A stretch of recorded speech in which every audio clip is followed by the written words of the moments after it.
Hello friends, இன்றைக்கி காலையில் ஜான கடைக்கு போயிருந்தேன்னா அப்போ பார்த்தீங்கன்னா இந்த கிழங்கு இருந்துச்சு. இதுக்கு பேர் வந்து சிறுகிழங்காம். சிறுகிழங்கா, சிறுதானிய கிழங்கு, இன்னொரு பேர் எனக்கு தெரியாது. நான் இது வரைக்கும் இது சமைச்சு சாப்பிட்டதே இல்லை நண்பர்களே.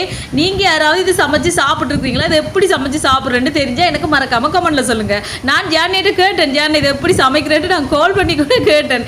ஜான சொன்னார், அக்கா இதை நீங்கள் அவிச்சிட்டு பால் கறி மாதிரி வச்சு சாப்பிடுங்க, நல்லா இருக்கும் அப்படின்னு சொல்லி சொன்னார். நான் இது வரைக்கும் அப்படி சாப்பிட்டதில்லை. ஆனால் நித்தி சொல்லிச்சு சும்மா அவிச்சு சாப்பிடலாம், ராசவள்ளி கிழங்கு சாப்பிட்ற மாதிரி அந்த மாதிரி சாப்பிடலாம்னு சொன்னார். பார்க்க உருளைக்கிழங்கு மாதிரியே இருக்குது, நல்ல மண்ணெல்லாம் ஒட்டி தான் கிடக்குது, கழுவி எடுக்கணும்.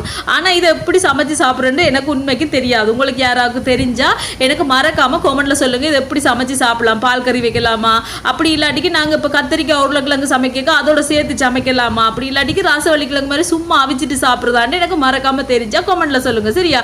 நானும் இன்றைக்கு தான் முதல் தடவையாக வாங்கியிருக்கிறேன். ஓகே ஃப்ரெண்ட்ஸ், வீடியோ பிடிச்சிருந்தா மறக்காமல் சேனலை சப்ஸ்கிரைப் பண்ணுங்கள்.